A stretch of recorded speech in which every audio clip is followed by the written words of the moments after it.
بسم اللہ الرحمن الرحیم۔ السلام علیکم ورحمۃ اللہ وبرکاتہ۔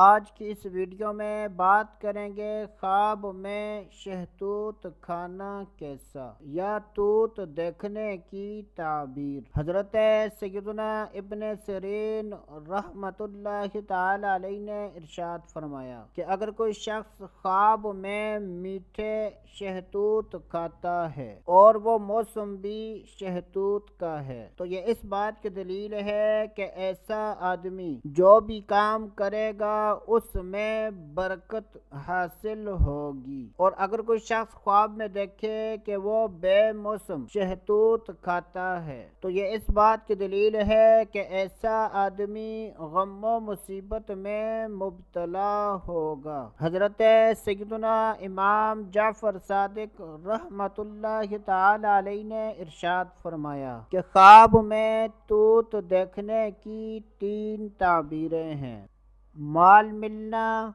کاروبار میں نفع حاصل ہونا، اپنی بیوی کی وجہ سے کسی کے ساتھ جھگڑا کرنا۔ اللہ عز و جل سے دعا ہے کہ اللہ عز و جل ہمیں اچھے خواب دیکھنے، برے خوابوں سے بچنے کی توفیق عطا فرمائے۔ تو دوستو ابھی کے لیے اتنا ہی، اگلی ویڈیو تک اجازت، اللہ حافظ۔